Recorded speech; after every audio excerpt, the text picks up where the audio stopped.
120 secondes. L'invité de la rédaction.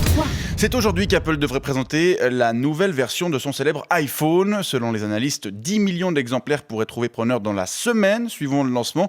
Alors même que le nombre d'innovations proposées par le smartphone en question pourrait s'avérer décevant. On en parle avec vous ce matin. Johan Gaffner, bonjour. Bonjour, mais pourquoi décevant ? On n'est jamais déçu par Apple, jamais. Alors on va en parler. D'abord, je vais juste vous présenter. Vous êtes le webmaster du site internet inlovewithapple.ch et vous êtes ce qu'on pourrait appeler un inconditionnel de la marque à la pomme. Disons que j'ai un immense respect pour tous les magnifiques produits qu'Apple a mis à la disposition des êtres humains.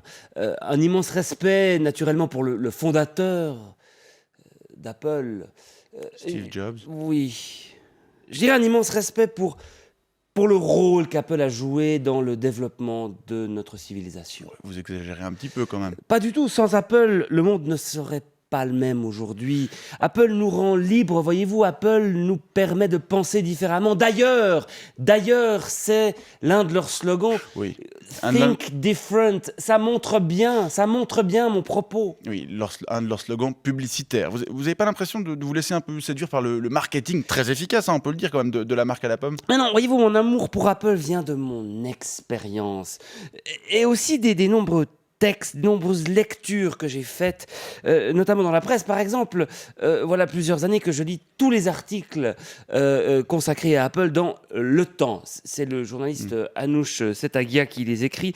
À la sortie de chaque nouveau produit Apple, il décrit toutes les innovations du produit en question et explique à quel point on sera plus heureux si on achète le produit en question. C'est vrai qu'il y a eu plusieurs pleines pages dans Le Temps consacrées aux nouveautés d'Apple ces dernières années. C'est juste. Oui, par exemple, quand OS 10 Lion est sorti, Anoush Setagia a encouragé les utilisateurs de PC à passer sur Mac pour leur bien. Oui, c'était le 12 septembre dernier.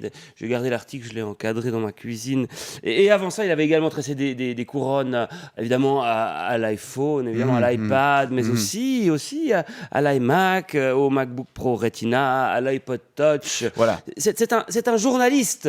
Voyez-vous, on peut lui faire confiance quand il nous dit qu'Apple, c'est ce qu'il y a de mieux. Il est objectif. C'est vrai, il faut avouer que c'est impressionnant quand même de constater le nombre de pages très peu critiques qui ont été consacrées aux produits Apple ces dernières années, dans Le Temps, mais aussi dans tous les autres journaux, que ce soit en Suisse ou dans le monde. D'ailleurs, je me demandais, vous croyez qu'Apple paye pour ses articles ? Non, c'est du rédactionnel.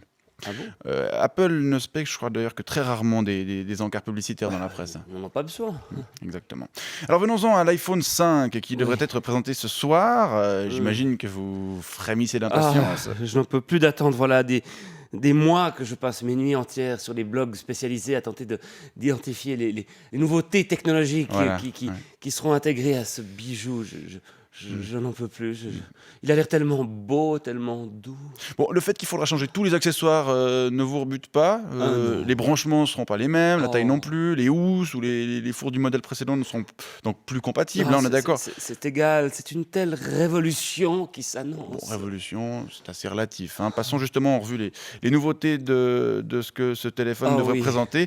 Donc, il devrait être moins épais, de 22%.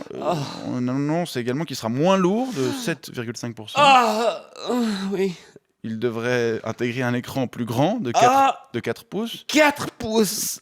Sa batterie devrait être plus performante. Il devrait comporter également la technologie 4G. Et certains évoquent même un verrouillage par empreinte digitale. C'est sorti. C'est sorti. C'est ce soir que ça sort. Oui, pardon, excusez-moi. Bon, je crois qu'on a bien compris votre point de vue, Johan Gaffner. Je rappelle que vous êtes le webmaster de In Love with Apple et je vous souhaite une bonne journée. Merci. Mouchoir. Volontiers.